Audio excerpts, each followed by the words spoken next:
आप लोगों ने कभी ना कभी किसी वेबसाइट को जब आप लोगों ने ऑन किया होगा तो वहाँ पर देखा होगा कि लोडर घूमता आप लोगों को अक्सर नज़र आता है कि मतलब डेटा लोड हो रहा है या लोडर घूम रहा होता है। इस तरह की आप लोगों ने कभी ना कभी किसी वेबसाइट में कोई ना कोई काम देखा होगा। या कभी आपने ऐसा भी देखा होगा कि जैसे आपकी वेबसाइट ऑन होती है, ऑन होते के थोड़ी ही सेकंड के बाद एक आपके पास पॉपअप स्क्रीन के ऊपर नज़र आता है जैसे कि कोई ऑफर चल रही हो, इस तरह की कोई ना कोई एनिमेशन टाइप होती है। या कभी आपने ऐसा भी देखा होगा कि एकदम आपके पास जो है पॉपअप आया और वापसी चल गया, ठीक है, या नोटिफिकेशन आया और वापसी चल गई। तो इस नोटिफिकेशन के हवाले से जो है मैंने प्रीवियस वीडियो के अंदर भी आप लोगों को बताया था कि किस तरह से रियल में नोटिफिकेशन वर्क करती है। और अगर आपने वो वीडियो नहीं देखी तो आप मेरी set time out set interval वाली वीडियो प्रीवियस देख सकते हो। इसका लिंक आपको आई कार्ड के अंदर मिल जाएगा, वहां से भी आप देख सकोगे। अच्छा, अब हम बात करेंगे यहाँ पर एसिंक्रोनस के बारे में और लोडर के बारे में, कैसे हमें लोडर की जरूरत पड़ती है, क्यों हमें लोडर की जरूरत पड़ती है और क्या होता है एसिंक्रोनस, क्या होता है सिंक्रोनस। ये अक्सर आप लोगों ने बहुत सारी टर्म्स सुनी होंगी। आप लोगों ने सुना होगा कि एपीआई कॉलिंग आती है नहीं आती आप लोगों को एरर हैंडलिंग आती है नहीं आती। ये बहुत सारी चीज़ें लोग आपसे पूछते हैं या इनके बारे में आप लोगों ने सुना होगा। तो आज की इस वीडियो के अंदर मैं आप लोगों को दिखाने वाला हूं कि एसिंक्रोनस क्या होता है, और उससे पहले मैं आप लोगों को बताऊंगा कि सिंक्रोनस क्या होता है। फिर हम ये जानेंगे कि एसिंक्रोनस की ज़रूरत हमें क्यों पड़ी है। फिर हम यहाँ पर काफ़ी सारे कॉन्सेप्ट जो है कवर करने वाले हैं, जैसे कि आप लोगों ने बहुत सारे कॉन्सेप्ट का नाम सुना होगा, कॉलबैक सुना होगा, ठीक है ना, कॉलबैक फंक्शन क्या होता है, ठीक है। नहीं सुना तो ये आप लोगों को अभी पता चल जाएगा कॉलबैक फंक्शन क्या होता है। इसके अलावा हमारे पास आपने एक और चीज़ सुनी होगी, कॉलबैक हेल, ठीक है ना, कॉलबैक हेल, ये आपने सुना होगा, ठीक है। इसके अलावा आपने एक चीज़ और सुनी होगी, प्रोमिसेस, ठीक है ना, ये बहुत ज़्यादा आपने सुना होगा प्रोमिसेस के बारे में। प्रोमिसेस क्या होते हैं इसके बारे में हम डिस्कस करने वाले हैं। इसके अलावा जो है प्रोमिसेस के अलावा आपने एपीआई कॉल के बारे में सुना होगा, आप लोगों ने एसिंक अवेट के बारे में सुना होगा। ये सारे कॉन्सेप्ट आज की इस वीडियो के अंदर हम कवर करने वाले हैं। ये सारी चीज़ें किस तरह से वर्क करती हैं, कब हमें इन चीज़ों का यूज़ करना चाहिए, ये सारी चीज़ें आज की इस वीडियो के अंदर हम कवर करने वाले हैं। तो चलिए स्टार्ट करते हैं और समझते हैं कि हमारे पास सिंक्रोनस और एसिंक्रोनस में क्या फ़र्क है। तो सबसे पहले मैं आप लोगों को बताता चलूं कि इस सिंक्रोनस होता क्या है बेसिकली। देखो, सिंक्रोनस में ये होता है, मैं यहाँ पर आता हूँ अपने वीएस कोड में और जल्दी से एक फाइल क्रिएट करता हूँ index.html, और इस जगह पर आने के बाद एक बॉयलरप्लेट कोड मैंने लगा दी, ठीक है। इस जगह पर मैं लिख देता हूँ इसको एसिंक, ठीक है ना, एसिंक, इसको शॉर्ट में बोलते हैं एसिंक, आप बोल सकते हो इसको। इसके अलावा मैं एक जो है script.js की फाइल क्रिएट कर लेता हूँ, और बेसिकली फाइल क्रिएट करनी थी, ये डिलीट करते हैं इसको, script.js, और इस फाइल को मैं लिंक कर लूँगा HTML के साथ, स्क्रिप्ट और स्क्रिप्ट के अंदर src script.js। अब हम यहाँ पर देखते हैं, देखो यहाँ पर अगर मैं कुछ कोड लिखता हूँ थोड़ा सा ना, इंडेक्स console.log बल्कि मैंने लिखा और कंसोल करके हेलो लिख दिया, और हेलो के अंदर यहाँ पर स्पेस देके मैं 1 लिख देता हूँ, फिर यहाँ पर 2 लिख देता हूँ, फिर मैं इसी तरह से 3 लिख देता हूँ। ये मैंने कुछ कोड लिखा।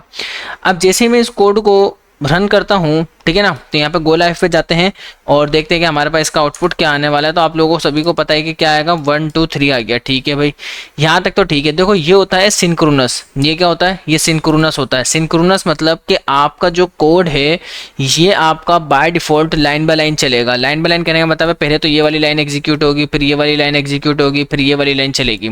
इसको बोलते हैं सिंक्रोनस चलना, ठीक है ना। अब इसमें आपका कोड सबसे पहले लाइन नंबर 1 2 3 ही चलेगा। ऐसा नहीं हो सकता कि आपकी 3 नंबर लाइन पहले चल जाए, 2 नंबर लाइन पहले चल जाए, नहीं, ऐसा नहीं हो सकता। ऐसा इसलिए नहीं हो सकता क्योंकि जावा स्क्रिप्ट का बाय डिफॉल्ट बिहेवियर ही क्या है, वो है सिंक्रोनस।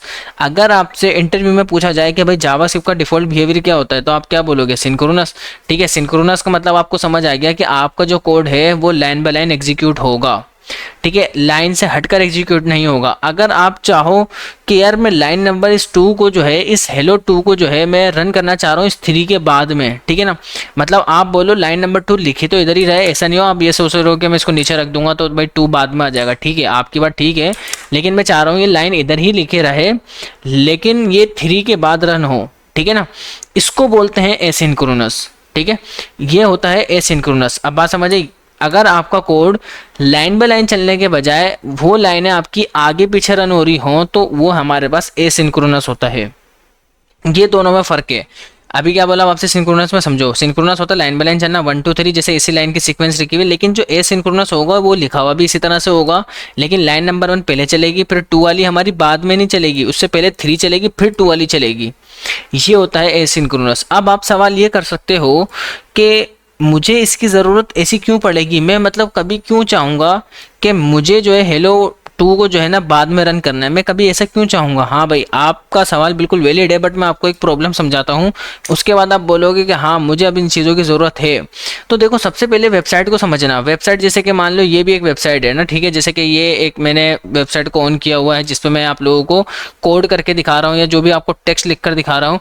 अब जैसी ही वेबसाइट ऑन होती है तो इस वेबसाइट के अंदर सबसे पहले क्या होता है, एक बार नेव बार आता है, ठीक है ना, इस तरह से आपको नेव बार नज़र आ रहा होगा या बहुत सारा कंटेंट नज़र आ रहा होगा। या मैं कोई दूसरी वेबसाइट भी खोल लेता हूँ, ठीक है ना, जैसे कि मैं कलरली एक वेबसाइट को ओपन कर लेता हूँ, ठीक है ना, ये मैं ऐसी रैंडमली वेबसाइट खोल रहा हूँ कलरली, ये एक थीम की वेबसाइट है। अब देखो जैसी वेबसाइट ये ऑन होगी, इसके अंदर मैं जाता हूँ टेम्पलेट सेक्शन में। अब इस टेम्पलेट सेक्शन में गया तो एकदम देखो सारा कंटेंट लोड होकर आ गया, ठीक है ना। बाजूकात आपको क्या देखने को मिलेगा, बाजूकात क्या देखने को मिलेगा, इस जगह पे लोडर घूम रहा होगा, कि मतलब लोडर बहुत देर तक घूम रहा है, वो काफ़ी टाइम लगा रहा है आने के अंदर। देखो अगेन रिफ्रेश करा तो इधर एक चीज़ नोट करो, इधर एक चीज़ नोट करना कि लोडर इस जगह घूमता रहता है अंदर ना, अंदर बिहाइंड द सीन देखो लोडर यहाँ पे घूम रहा है और आपको स्क्रीन के ऊपर जो है फौरन कंटेंट लोड होता नजर आ गया, लेकिन अंदर बिहाइंड द सीन जो है वो लोडर चल रहा है। ये मैं आपको बता दूं, अंदर बिहाइंड द सीन लोडर चल रहा है। मैं आपको एक और एग्जांपल दिखाता हूँ, जैसे मैं इसको प्रीव्यू करा, देखो लोडर घूम रहा है, ठीक है, एकदम एकदम देखो थोड़ी सी माइनर से सेकंड के लिए देखो, ये देखना वापसी देखना, जैसे इसको लोड करा एकदम जो है मैं जैसे दूसरी वेबसाइट को देखो एक पॉपअप भी आ रहा है। ये पॉपअप बेसिकली क्या है, ये भी तो वही है, एसिंक्रोनस है, ठीक है ना, ये भी एसिंक्रोनस है। मैं आपको एक और दिखाता हूँ। जैसे मैंने इसको लाइव प्रीव्यू करा एकदम देखना क्या होगा, ये देखो एकदम, ये देखो लोडर घूम रहा है, वेबसाइट का कंटेंट लोड हुआ, लोडर घूम रहा है, फिर अचानक हमारी बाद में थोड़ी देर बाद एक वेबसाइट लोड होकर आती है। तो ये सारा हमारे पास सारा बिहेवियर क्या है, ये सब एसिंक्रोनस है। अब ऐसा क्यों हो रहा है, ऐसा इसलिए हो रहा है क्योंकि ये जो वेबसाइट का कंटेंट है या ये जो वेबसाइट है ये हमारे पास स्टैटिक नहीं है, ये डायनेमिक वेबसाइट है, ये इंटरनेट के ज़रिए चल रही है, ठीक है ना।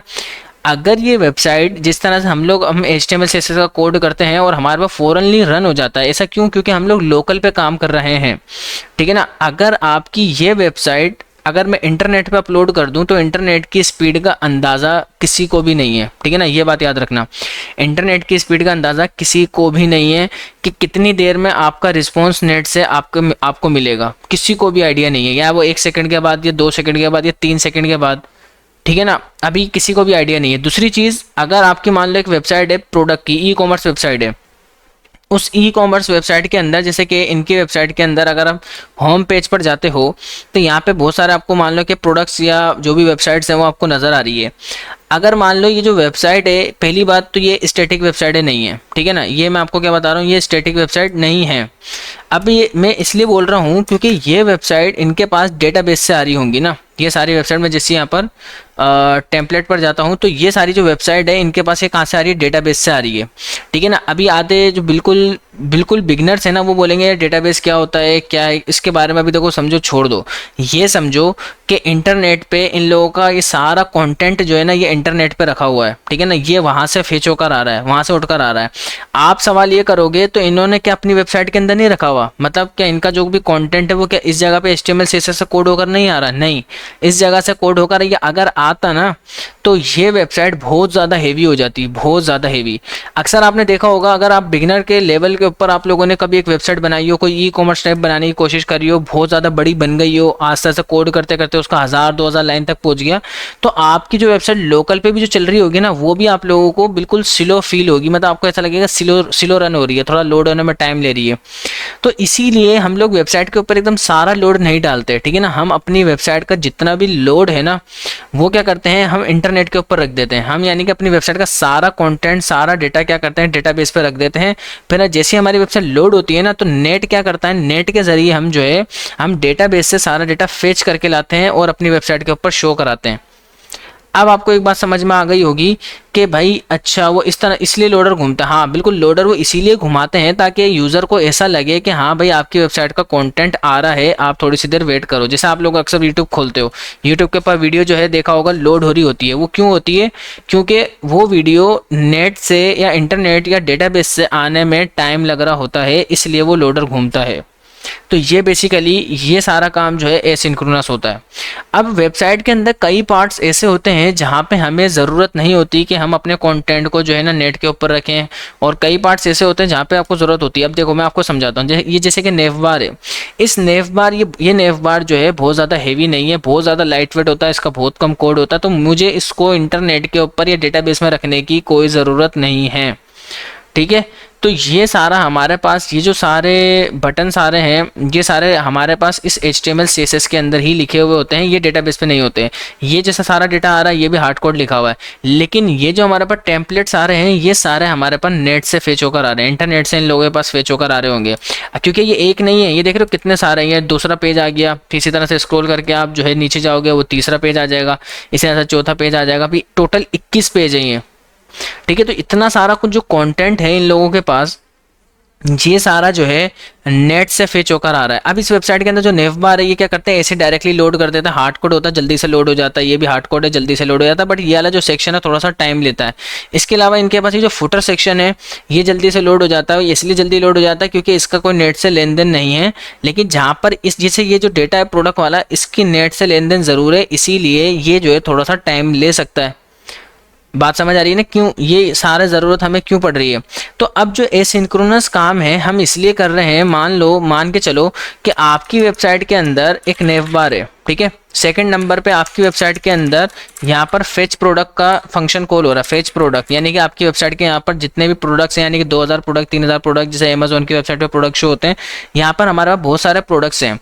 इसी तरह से तीसरे नंबर पे हमारे पास जो है एक कॉन्टैक्ट है, ठीक है ना, ये कॉन्टैक्ट सेक्शन है।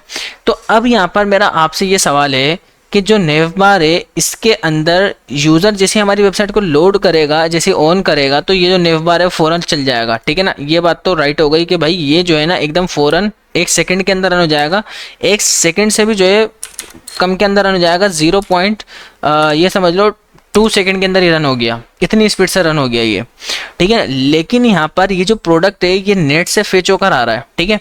अब नेट की स्पीड का किसी को भी आइडिया नहीं है कि वो 1 मिनट में आएगा, वो 2 मिनट में आएगा या 3 मिनट में आएगा, किसी को कुछ आइडिया नहीं है। मान के चलते हैं कि वो 1 मिनट के अंदर आ रहा है, ठीक है, आपकी जो वेबसाइट का रिस्पॉन्स है वो 1 मिनट के अंदर आ रहा है। तो अब अंदाज़ा लगाओ ये जो कंटेंट लोड हुआ ये हुआ बस 0.2 मिली सेकेंड के अंदर, ठीक है ना, ये इतनी स्पीड से लोड हो गया। लेकिन यहाँ पर 1 मिनट लग रहा है फॉर एग्जाम्पल। तो आपसे मैं पूछता हूँ कि क्या आपके पास इतना टाइम है कि आप किसी की वेबसाइट पर 1 मिनट तक का वेट करोगे, यार अभी सब्र करो प्रोडक्ट आ रहे हैं मैं जब उसके बाद जाऊँगा देखकर। भाई आज के टाइम पर किसी के पास भी टाइम नहीं है। ये इस तरह का अगर हम लोग काम करते हैं तो हमारी वेबसाइट का जो एक्सपीरियंस है ना, यूज़र एक्सपीरियंस, वो इंतहाई कोई घटिया जाएगा, ठीक है। क्योंकि जब प्रोडक्ट फेच होने में आपके पास 1 मिनट भी लग सकता है, लगने को तो 0.2 मिली सेकेंड भी लग सकते हैं, लगने को तो 1 मिनट भी लग जाएगा, 2 मिनट भी लग सकते हैं, 10 मिनट भी लग सकते हैं, हो सकता है कि आए नहीं, ठीक है ना, हो सकता है कि डेटाबेस ना चल रहा हो, ठीक है, कुछ भी सिचुएशन हो सकती है। तो अगर हम मान के चलते हैं अगर 1 मिनट लग रहा है, तो यार ये जो 1 मिनट लग रहा है जब तक ये नहीं चलेगा, जब तक आपको क्या पता है कि जब सिंक्रोनस कोड होगा तो जब तक ये वाली लाइन नहीं चलेगी तो ये वाली चलेगी नहीं ऑटोमेटिकली। तो पहले ये वाली चलती है, फिर ये वाली चलेगी, फिर ये वाली चलेगी। अब इसका मतलब क्या हुआ भाई, हमारी वेबसाइट का नेव बार तो लोड हो गया और हमारा जो प्रोडक्ट वाला सेक्शन है वो अभी 1 मिनट तक लोड हो रहा है, लोडर घूमने में लगा हुआ है। हमारी वेबसाइट क्या है, बिल्कुल ब्लैंक है, ठीक है। सिर्फ हमारी वेबसाइट पे क्या लोड हुआ अभी तक, सिर्फ नेव बार। अब ये यूज़र को क्या नज़र आ रहा होगा, सिर्फ स्क्रीन के ऊपर एक नेव बार ही नज़र आ रहा होगा, बस, इसके अलावा कुछ भी नज़र नहीं आएगा। उसका रीज़न क्या है, क्योंकि वो बोल रहा है कि यार आप 1 मिनट तक वेट करो, लोडर घूम रहा होगा फॉर एग्जाम्पल, ठीक है ना, और आप जो है यहाँ पर वो प्रोडक्ट को फेच कर रहा होगा नेट से। अब जब फेच कर रहा होगा तो स्क्रीन पे कुछ नज़र ही नहीं आएगा, आपकी स्क्रीन जो है बिल्कुल ब्लैंक नज़र आएगी, वाइट कलर की, बस, इसके अलावा कुछ नहीं। जब वो 1 मिनट के बाद जो है डेटा लोड होकर आएगा उसके बाद कॉन्टैक्ट आपको नज़र आएगा। मैं आपको समझाता हूँ ये सारा काम कैसे हो रहा है। मैं इसको क्या करूँगा, इस वाले सेक्शन को इसको हटाया, कट करा। मैंने आपको प्रीवियस क्लास में सेट टाइम आउट पढ़ाया था ना, उसके अंदर आप लोगों ने देखा होगा कि हम इसको क्या करते हैं, एक मान लो कि मैं बोलता हूँ कि मेरे जो वेबसाइट का रिस्पॉन्स है वो कोई 5 सेकंड के बाद आ रहा है, ठीक है, मतलब मेरी वेबसाइट से जो प्रोडक्ट फेच होकर आ रहे हैं वो कोई 5 सेकंड लगा रहे हैं। अब देखो रिफ्रेश करा, ठीक है, तो अब यहाँ पर एसिंक्रोनस करने से क्या हुआ, एक नेव बार आ गया फॉरनली और कॉन्टैक्ट पहले लोड हो गया, फिर हमारे पास ये आया, देखा ना, ये एसिंक्रोनस का फायदा है। रिफ्रेश करा, पहले नेव बार चल गया, कॉन्टैक्ट चल गया, और फिर जो है सुकून से 5 मिनट के बाद जो है या 1 मिनट के बाद 3 सेकंड के बाद वो फेच प्रोडक्ट आ गया। ये एसिंक्रोनस का फायदा है। अगर ये एसिंक्रोनस नहीं होता, ठीक है ना, अगर ये एसिंक्रोनस नहीं होता, ठीक है, मैं आपको समझाता हूँ। ये लाइन अगर मैं हटा दूं तो क्या होगा, मान के चलो कि हमारे पास पहले नेव बार आएगा, फिर ये क्या करेगा भाई, वेट करेगा, सुकून से चिल्ड होके बैठे रहेगा कि यार जैसे ये प्रोडक्ट आया उसके बाद में इसको रन करूंगा, अदरवाइज मैं इसको रन ही नहीं कर रहा। तो इससे क्या प्रॉब्लम आ रही है कि जब तक आपकी वेबसाइट का ये वाला रिस्पॉन्स चलेगा, फिर जब तक ये वाला रिस्पॉन्स नहीं आएगा ना, तो तब तक ये कॉन्टैक्ट चलेगा ही नहीं। आपकी यूज़र को वेबसाइट बिल्कुल ब्लैंक नज़र आएगी। तो हम ऐसा चाह रहे हैं कि प्रोडक्ट भाई सुकून से आते रहे। जब तक आप एक काम करो, नेव बार और कॉन्टैक्ट को तो लोड कर दो, ठीक है ना। तो अब आ गई ना ज़रूरत इसकी कि हमारा कोड आगे पीछे हम लोग खुद चलाना चाह रहे हैं, कि हम बोल रहे हैं यार ये वाले कोड को आप सुकून से चलाओ, कोई ज़बरदस्ती नहीं है आपके साथ, कोई जल्दी नहीं है, ठीक है। तो ये हमारे पास पहले के टाइम पर क्या होता था, फिर हम सेट टाइम आउट इस तरह से यूज़ किया करते थे, ठीक है ना। ये सेट टाइम आउट हम इस तरह से यूज़ करते थे। इसको कॉलबैक फंक्शन भी बोला जाता है कि सेट टाइम आउट एक फंक्शन है, उसके अंदर एक और कॉलबैक फंक्शन आ गया, इसको कॉलबैक फंक्शन बोला जाता है। जो यहाँ पर मैंने बात करी है ना, ये कॉलबैक फंक्शन है। आसान वर्ड में एक और समझाता हूँ। देखो ये हमारे पास फंक्शन है, जिस फंक्शन का नाम है मान लो सम, ये इस फंक्शन का नाम है। अब ये फंक्शन जो है जब मैं इसको कॉल करूँगा तो इस फंक्शन के अंदर एज आ आर्ग्यूमेंट के अंदर मैं एक और फंक्शन पास कर रहा हूँ, ठीक है। मैंने एक फंक्शन दिया, ठीक है। इस फंक्शन को जब मैंने कॉल करा तो पैरामीटर में आप लोग कुछ भी एक आर्ग्यूमेंट कुछ पास कर सकते हो ना, जैसे कि 120 आपने पास कर दिया, या इसके अलावा आपने 120 पास करा तो आपने बोला मुझे नंबर रिसीव हो रहा होगा, आपने बोला कि मुझे लॉक करा कर दिखा दो कि इसके अंदर जो है क्या आ रहा होगा इस नंबर के अंदर। ये सब काम कर चुके हो ना आप लोग, ठीक है। अगर मैं इसको रन करके दिखाऊँ तो क्या 120 आ गया, लेकिन क्या हो अगर मैं यहाँ पर एक कॉल बैक फंक्शन पास कर दूँ, ठीक है। इस फंक्शन के अंदर मैं बोल दूँ यहाँ पर कंसोल डॉट लॉग, ठीक है, और हेलो प्रिंट कर देना, ठीक है। अब ये जो फंक्शन है, ये जो फंक्शन मैंने कॉलबैक पास करा है, तो जाहिर सी बात है पैरामीटर तो लूंगा ना, तो इसको मैं मान लो कॉलबैक फंक्शन, ठीक है ना। ये कॉल, इसको बोलते हैं कॉलबैक, यानी कि एक फंक्शन के अंदर एक और फंक्शन को कॉल कर देना, यही आपका कॉलबैक फंक्शन होता है। अब ये जो है, ये अभी बाहर जाऊंगा कुछ भी नहीं चलेगा। क्यों? अब क्यों नहीं चला? आप बोलोगे चलना तो चाहिए था, नहीं चलेगा। पता है क्यों? इसलिए नहीं चलेगा क्योंकि ये जो सम नाम का फंक्शन है, ये मैंने कॉल करा, ठीक है। तो इस सम फंक्शन, जब ये सम फंक्शन चलेगा तो चल गया, लेकिन सम फंक्शन के अंदर का कुछ कोड हुआ है? नहीं हुआ। तो आप बोलोगे तो ये फंक्शन कब चलेगा? भाई ये जब चलेगा, ये फंक्शन मैंने आर्गुमेंट दिया, पैरामीटर रिसीव करा, लेकिन मैंने इस पैरामीटर का तो कहीं यूज ही नहीं करा ना, चलेगा क्यों? ठीक है। तो अब ये कब चलेगा? जैसे ही मैं इस कॉलबैक फंक्शन को कॉल कर दूंगा, ठीक है ना, हेलो प्रिंट हो गया। अब बात समझ आई कि मैंने यहाँ पर सम को कॉल करा, जब सम को कॉल करा तो ये फंक्शन चला, जैसे ये फंक्शन चला तो मैंने कॉल बैक का अंदर वाला फंक्शन जो है वो भी कॉल कर दिया, जैसे वो कॉल करा तो ये अंदर वाला ये भी चल गया हेलो। तो देखा, ये होता है कॉल बैक फंक्शन के, एक फंक्शन के अंदर एक और फंक्शन लिखना। लेकिन ये जो कोड है, जब जावास्क्रिप्ट बनी थी उस टाइम पर हम इसको यूज़ किया करते थे। बनने के भी काफ़ी टाइम बाद जो है कॉल बैक फंक्शन का हमारे पास कॉन्सेप्ट आया था, जैसे वेबसाइट के अंदर जब हम लोगों ने एसिंक्रोनस प्रॉब्लम को फेस करना स्टार्ट किया, जबकि ये बात है। तो ये हमारे पास कॉल बैक फंक्शन होते हैं। फिर हमारे पास इसके बाद आए थे कॉल बैक हेल होता है। कॉल बैक हेल में क्या होता है कि आपका जो रिस्पॉन्स होता है, यानी कि जो नेट से डेटा आ रहा होता है, वो जो रिस्पॉन्स है वो एक फंक्शन के अंदर एक और फंक्शन होगा, फिर उस फंक्शन के अंदर एक और फंक्शन होता है, फिर उसके अंदर भी एक और फंक्शन होता है। ये जो कॉल बैक हेल है ना, ये एक बहुत बड़ा मसला होता है। मैं कोड इसका करके नहीं दिखा रहा, अगर हम खैर इसके अगर नेट से एग्जाम्पल भी देखना चाहें वो आप जो है देख सकते हो, call back hello in JavaScript, ठीक है। तो ये जो है इसका मैं कोड लिख लेता हूँ, call back hello basic code in JavaScript. तो यहाँ पर अभी देखते हैं कि क्या कोड करके देगा। हाँ, ये देखो क्या हो रहा है इसके अंदर, क्योंकि ये इसको पढ़ाना मेरे लिए फजूल है अभी इस टाइम पर ना। ये एक फंक्शन, फिर उस फंक्शन के अंदर एक और फंक्शन, फिर उसके अंदर एक और फंक्शन, फिर उसके अंदर एक और फंक्शन, फिर उसके अंदर एक और फंक्शन। ये देख रहे हो, ये एक कॉलबैक ये होता है हमारे पास कॉलबैक हेल, ठीक है। इसमें प्रॉब्लम क्या है कि एक फंक्शन, फिर एक और फंक्शन, फिर एक और फंक्शन, फिर जब उसका रिस्पॉन्स आएगा तो ये चलेगा, फिर उसका रिस्पॉन्स आएगा तो ये चलेगा, फिर उसका रिस्पॉन्स आएगा तो ये चलेगा। तो ये जो है इतना लंबा एक प्रोसेस होता है कॉलबैक फंक्शन का, कॉलबैक हेल का।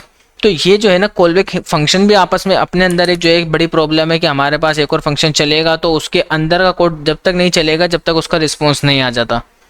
तो ये जो है ना एक बड़ी प्रॉब्लम थी पहले के टाइम पर, बट फिर हमारे पास 2015 के अंदर जो है ना क्या हुआ था, 2015 के अंदर ये प्रोमिसेस को लाया गया, ठीक है ना, ये प्रॉमिस आया और इस प्रॉमिस के साथ हम देखेंगे काम कैसे करेंगे। लेकिन अभी आज का टाइम इतना ज़्यादा एडवांस हो गया है कि ये प्रॉमिस के अंदर भी प्रॉब्लम हमने फेस करी, फिर हमारे पास 2017 के अंदर जाकर यहाँ पर एपीआई कॉलिंग के कुछ दूसरे तरीके आए, ठीक है ना। ये भी एपीआई कॉल के लिए यूज़ किया जाता था, ये भी एपीआई कॉल के लिए यूज़ किया जाता है और ये भी एपीआई कॉल के लिए यूज़ किया जाता है, ये सारे एपीआई कॉल। अब सवाल ये है कि ये आखिर एपीआई कॉल है क्या, ठीक है, ये एपीआई है क्या, एपीआई क्या है, चलो पहले तो ये बताओ, ठीक है। तो मैं आपको बताता हूँ कि एपीआई क्या होती है। देखो एपीआई हमारे पास सिंपल एप्लीकेशन प्रोग्रामिंग इंटरफेस, ठीक है, ये इसकी फुल फॉर्म है, एप्लीकेशन प्रोग्रामिंग इंटरफेस,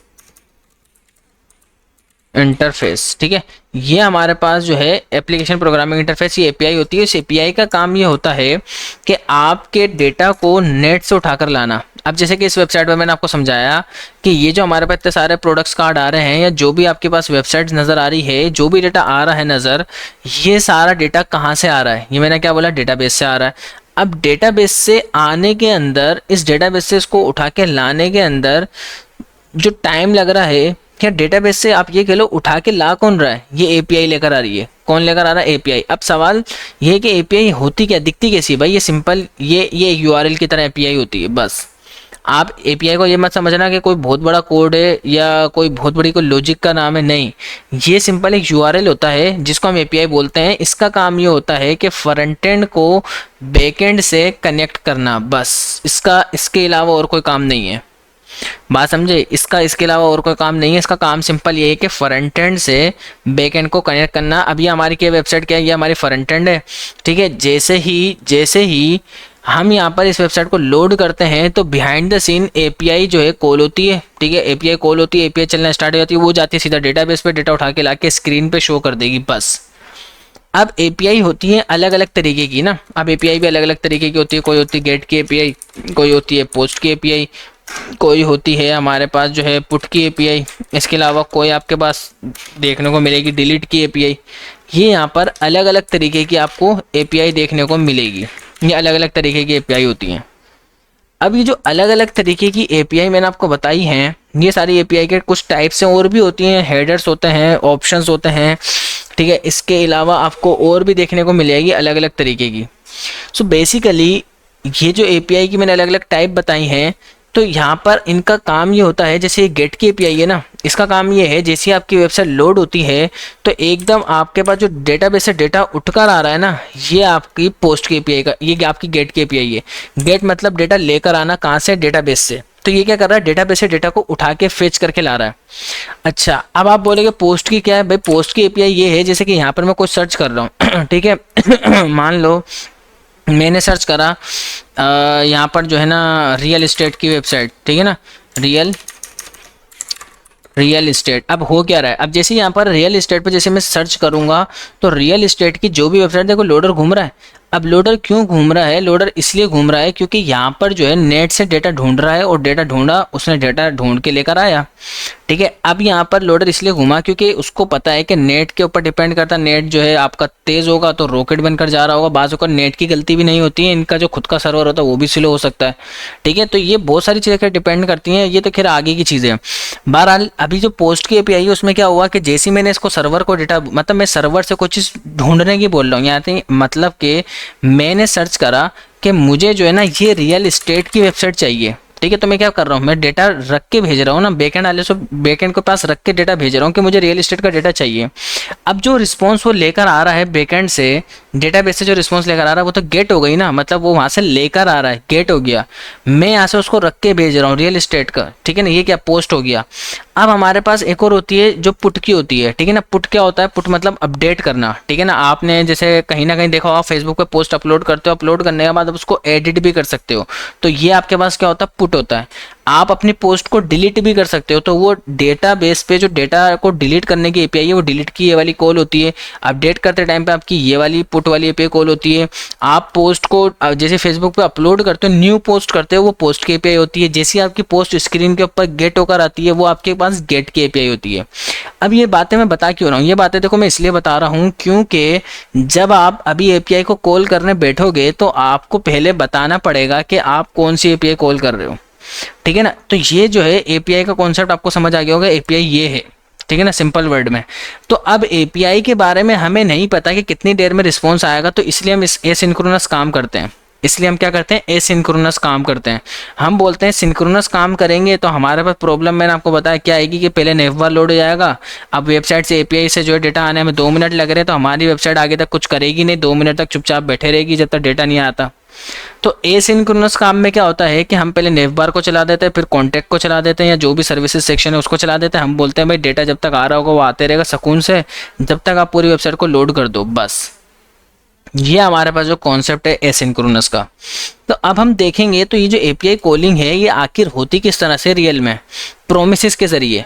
फिर प्रोमिसेस में मैं प्रॉब्लम समझाकर आपको दिखाऊंगा कि एसिंक अवेट ने कितना बड़ा हमारे प्रॉब्लम को सोल्व करा, ठीक है। तो हम देखते हैं प्रोमिस के जरिए कैसे हम कॉल करते हैं। प्रोमिसेस के साथ काम करने के लिए आपको आसान वर्ड में समझाता हूँ कि प्रोमिसेस काम कैसे करता है, ठीक है। पहले मैं एक एग्जांपल से समझाता हूँ, उसके बाद मैं आपको फिर रियल एपीआई कॉल करके दिखाता हूँ प्रोमिस में कैसे एपीआई कॉल करेगी। तो मैं यहाँ पर एक वेरिएबल बनाता हूँ प्रोमिस करके ना, ये मैंने एक वेरिएबल बनाया प्रोमिस। अब प्रोमिस काम करने का तरीका ऐसे, आपने न्यू नाम का कीवर्ड लिखना है और यहाँ पर आप लिखोगे प्रोमिस, ठीक है ना। ये एक फंक्शन होता है, ठीक है ना।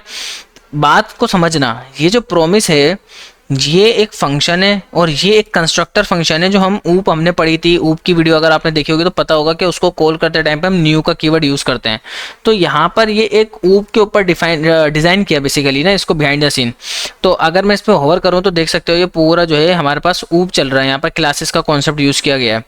अब अंदर बिहाइंड द सीन इसके अंदर भी कॉल बैक फंक्शन ही यूज हो रहा है, ठीक है ना। इसके अंदर भी behind the scene call back function ही यूज किया जा रहा है और वो आपसे ये बोल रहा है कि दिस कॉल बैक, ठीक है, this call back is passed to arguments, ठीक है ना। एक आर्ग्यूमेंट होगा रिजोल्व कॉल बैक, दूसरा हमारे पास आर्ग्यूमेंट होगा with a value result another promise या रिजेक्ट, ठीक है। एक आर्ग्यूमेंट होगा आपके पास रिजोल्व, दूसरा आर्ग्यूमेंट आपके पास होगा रिजेक्ट, ठीक है। अब वो बता रहा है कि अगर आपके पास एपीआई का रिस्पॉन्स सक्सेसफुली आ जाता है तो आपका जो है आप रिजोल्व फंक्शन को कॉल करोगे। अगर आपका रिस्पॉन्स सक्सेसफुली नहीं आता, कोई एरर आता है किसी रीजन के कारण, ठीक है, तो आपके पास यहाँ पर रिजेक्ट फंक्शन कॉल होगा। ये इसने सिंपल बोला, ठीक है। अब मेरी बात को समझना, बोला पहले तो आप एक काम करो, कॉल बैक फंक्शन लो, ठीक है ना। अपने पास क्या लो, बोला एक फंक्शन लो कॉल बैक।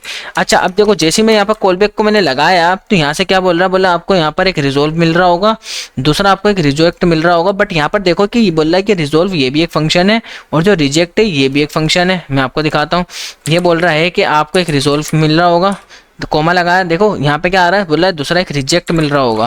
देखो ये बात को समझना है, ये एक पैरामीटर है, इसका नाम आप रिजोल्व रिजेक्ट की जगह पर कुछ भी दे सकते हो, कुछ भी, ठीक है ना। ये कुछ भी हो सकता है, ए भी दे सकते हो इसको, बी भी, बट सीक्वेंस इसका ये रहेगा, पहले रिजोल्व बाद में रिजेक्ट। अब प्रोमिस जो होता है ना, इस प्रोमिस की बेसिकली 3 केस होते हैं। इस प्रोमिस के रियल में ये प्रोमिस कितनी चीज़ों पे डिपेंडेंट है, 3 चीज़ों पे डिपेंडेंट है। एक तो फुलफिल्ड, ठीक है, फुलफिल्ड। हमारे पास रियल में क्या होता है, जैसे आप किसी से वादा करते हो, प्रोमिस मतलब वादा करना है ना। तो यहाँ पर जब आप किसी से वादा करते हो तो वादे की 3 स्टेट होती है, या तो आपका वादा सक्सेसफुली चल जाएगा, फुलफिल्ड हो जाएगा, ठीक है, या तो फिर आपका जो वादा है वो पेंडिंग रहेगा, ठीक है, और या तो आपके पास जो है वो रिजेक्टेड हो जाएगा। ये इसकी ज़बान, ये इसकी कोडिंग की टर्मिनोलॉजी में बात कर रहा हूँ, ठीक है। फुलफिल्ड का मतलब कि आपका वादा सक्सेसफुली हो गया, आपने किसी से बोला कि यार मैं कल आपको पैसे दे दूंगा और आपने कल टाइम पर उसको पैसे दे दिए, तो आपका क्या हुआ, जो वादा आपने करा वो सक्सेसफुली हो गया, ठीक है। अगर पेंडिंग क्या है, पेंडिंग के अंदर आप टोपी पहना रहे हो, ठीक है, जो आप ज़्यादातर पहनाते हो रियल में, आप क्या बोलते हो, यार कल दे दूंगा, फिर कल होगा, यार आज ऑफिस से पैसे नहीं मिले, कल दे दूंगा, अरे यार एक काम करूंगा, चल परसों दे दूंगा, परसों के अलावा यार तरसों दे दूंगा। ये क्या है, टोपी पहना रहे हो आप, ठीक है। तो ये आपके वहाँ पेंडिंग होता है। एक होता है रिजेक्ट। रिजेक्ट में क्या होता है कि आपने जो है वादा खिलाफी कर दी, मतलब आप बोल रहे हो यार मैं कल आपको पेमेंट दूंगा, लेकिन फिर कल आप जो है बोल रहे हो यार मैं नहीं दे रहा, नहीं कर ले भाई जो भी करना कर ले, कुछ नहीं दे रहा। ये क्या होगा, रिजेक्ट ही हो गया वादा, ठीक है। आप पेंडिंग नहीं कर रहे, आप टोपी पे नहीं दे रहे, आपने बिल्कुल ही मना कर दिया, तो ये 3 स्टेट होती हैं, तो ये जो 3 स्टेट है वो यहाँ पर भी वर्क करेगी, एग्जैक्ट एज इट इज काम करेगी, ठीक है, इसमें कोई चेंजेस नहीं आएगी। अब रिजोल्व और रिजेक्ट को समझते हैं। देखो रिजोल्व रिजेक्ट का सिंपल कॉन्सेप्ट ये है, मैं आपको समझाता हूँ। जैसे कि मान लो इज लॉगिन, ये मैं आपको एक एग्जांपल से समझा रहा हूँ। इस लॉगिन में रियल में इस जगह पर एपीआई भी कॉल करके दिखाता हूँ थोड़ी देर में। अभी ये जो इस लॉगिन है, इस जगह पे आपका यहाँ पे इस जगह पे जो है ना आपके पास अभी एपीआई कॉलिंग करके दिखाऊंगा थोड़ी देर बाद। लेकिन मैं आपको थोड़ा सा इसका सिनेरियो समझाता हूँ होता क्या है। देखो जब भी हम प्रोमिस के साथ काम करते हैं ना, तो प्रोमिस आपको 2 फंक्शन देता है, एक होता है रिजोल्व और एक होता है रिजेक्ट, ठीक है ना। अब रिजोल्व कब चलता है कि अगर आपकी एपीआई का रिस्पॉन्स मिलने वाला इफ अगर इज लॉगिन अगर ट्रू है, तो आप यहाँ पर आप जो है ना रिजोल्व फंक्शन को चलाओ और यहाँ पे बोल दो फेच प्रोडक्ट सक्सेसफुली, ठीक है ना, सक्सेसफुली फेच प्रोडक्ट सक्सेसफुली। आपने यहाँ पर क्या करा, अपने प्रोडक्ट को सक्सेसफुली आपने कर लिया, फेच कर लिया। अगर मेरी एपीआई का रिस्पॉन्स सही नहीं आता तो मैं यहाँ पर क्या करा दूंगा, रिजेक्ट नाम का ये फंक्शन को कॉल कर दूंगा और मैं बोलूँगा समथिंग वेंट रॉन्ग, ये मैंने इसको बोल दिया। अब हुआ ये है, यहाँ पर मैंने बोला कि अगर मेरी एपीआई का रिस्पॉन्स मतलब कि जैसे कि आपने भाई बोला कि भाई एपीआई को नेट से डेटा उठा के लेकर आना, डेटाबेस से डेटा उठा के लेकर आना है, वो डेटाबेस से डेटा उठाने गया था और वो सक्सेसफुली डेटा उठाकर लेकर आ गया, कोई इशू नहीं आया, डेटाबेस से डेटा आ भी गया, स्क्रीन पे शो भी हो गया, तो वो आपका क्या चलेगा, रिजोल्व फंक्शन चल जाएगा, ठीक है। अगर आपकी एपीआई का रिस्पॉन्स नहीं आता या नेट स्लो है या आपके पास डेटाबेस पे डेटा अवेलेबल नहीं है या आपकी एपीआई गलत है या कुछ भी XYZ हो सकता है, तो क्या होगा, आपका रिजेक्ट चलेगा, बोलेगा कोई तो गलती हुई है आपसे, ठीक है। अभी अगर मैं इसको लॉक करता हूं तो अब यहाँ पर देखना कि जो प्रोमिस है, ठीक है ना, ये जो मैंने न्यू प्रोमिस लिखा है इसका P कैपिटल याद रखना, तो यहाँ पर ये आपको 3 चीजें रिटर्न करेगा। अब यहाँ पर क्या चला आपके पास, प्रोमिस चला, लेकिन इसके अंदर क्या आया, फुलफिल्ड, ठीक है ना, फेच प्रोडक्ट सक्सेसफुली फुलफिल्ड आ गया। अच्छा जी, अगर मैं इसको यहाँ पर कर दूं फॉल्स, इसका मतलब है आपकी एपीआई का रिस्पॉन्स नहीं आया, तो क्या चला यहाँ पर, रिजेक्टेड, ठीक है, यही स्टेट बताए थे ना मैंने, रिजेक्टेड, ठीक है। तो यहाँ पर अगर आपकी एपीआई का रिस्पॉन्स सक्सेसफुली आ जाता है तो ये इस तरह से चलेगा। अब यहाँ पर पेंडिंग किस सूरत में होता है, पेंडिंग की सूरत में होता है जैसे कि डेटाबेस पे आपकी एपीआई जो है ना, जैसी वेबसाइट लोड हुई, डेटाबेस पे डेटा को लेने गई, जो लेकर जाने का सफ़र है डेटाबेस तक, यानी कि डेटा को लेकर जाना, ठीक है, डेटा लेने डेटाबेस पे जाना, फिर जाके लेकर आना, ये जो बीच वाला जो सफ़र है ये सारा होता है पेंडिंग वाला, कि मतलब डेटा आपका लेने गया है, अभी थोड़ी सी देर वेट करो, ये पेंडिंग है, आ जाएगा थोड़ी देर में, ठीक है, ठंडे होके बैठ जाओ अभी। तो ये हमारा होता है, इस तरह से ये काम करता है। लेकिन एक चीज़ मैं आपको बताऊं, ये जो डेटा है, आप बोलोगे ये कचरा क्या आ रहा है यार, ये कचरा आप बोलोगे मुझे समझ नहीं आ रहा, ये अजीबोगरीब क्यों दिखा रहा है। हाँ देखो, इसका जो रिस्पॉन्स है वो इसी तरह से आपको मिलता है। अगर आप चाहते हो कि यार मुझे सिर्फ ये मैसेज चाहिए, मतलब मुझे मेरे काम का डेटा चाहिए, ये पता नहीं क्या ब्रैकेट वगैरह और पता नहीं क्या क्या चीज़ें मिल रही हैं, ठीक है, आपको ये जो प्रोमिस है ना, आपको ये बोलता है, ये प्रोमिस मैं 2 फंक्शन और दूंगा। ये प्रोमिस आपको क्या बोलता है, मैं 3 फंक्शन दूंगा, बल्कि एक होता है देन, एक होता है कैच और एक होता है फाइनली। ये 3 फंक्शन आपके रियल के अंदर आपका पीछा नहीं छोड़ने वाले, पूरी वेबसाइट के एंड तक। आप लोग चाहे फ्रंट एंड डेवलपर बन जाओ, आप बैक एंड डेवलपर बन जाओ, आप कोई भी डेवलपर बन जाओ, देन कैच फाइनली ये आपका पीछा नहीं छोड़ने वाले अगर आप वेब डेवलपमेंट में काम कर रहे हो, ठीक है। तो ये देन का मतलब क्या है, सबसे पहले आप लगाते हैं देन के बारे में बात करता हूँ। देन ये इसी सीक्वेंस में लगेगा, पहले देन लगेगा, फिर देन के आगे डॉट लगाओगे तो फिर आपके पास कैच लगेगा और ये भी अपने अंदर एक कॉल बैक फंक्शन लेगा। फिर आपके पास एक फाइनली होता है, फाइनली ऑप्शनल होता है, लगाना चाहिए वैसे तो, नहीं लगाओ तो मसला नहीं है, ठीक है ना। अभी के लिए हटा देते हैं, चलो मैं बता दूंगा कि करता क्या ये।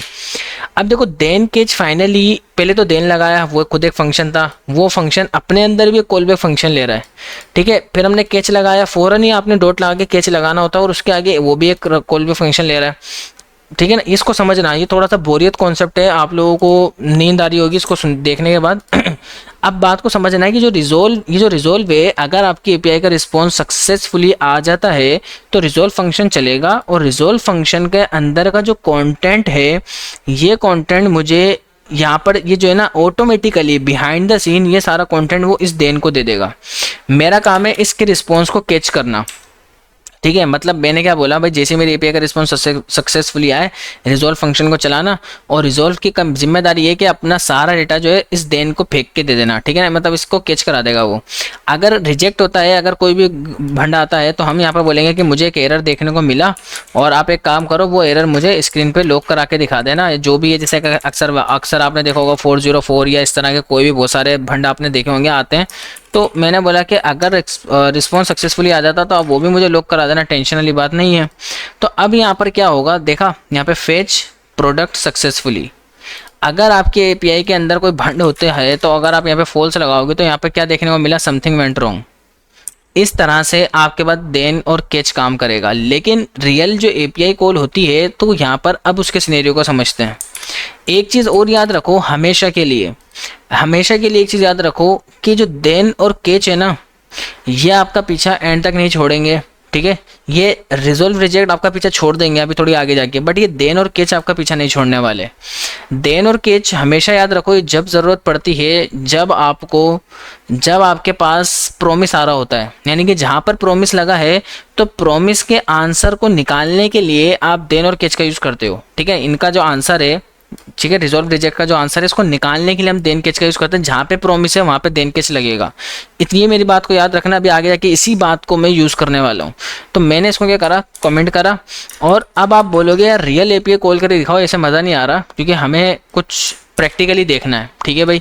तो यहाँ पर अब कहानी को थोड़ा सा और लंबी होगी, कहानी अभी आसान नहीं है, कहानी और लंबी होगी। अब एक फंक्शन बनाते हैं, ठीक है ना। इस फंक्शन का काम है फेच प्रोडक्ट। अब मैं आपको रियल एपीआई यहाँ पर कॉल करके दिखा रहा हूँ कैसे रियल एपीआई कॉल होगी। ये मैंने फंक्शन बनाया भाई, फेच प्रोडक्ट। ये मैंने बोला कि रिटर्न करेगा, क्या रिटर्न करेगा, ठीक है ना। ये क्या रिटर्न करेगा, ये रिटर्न करेगा।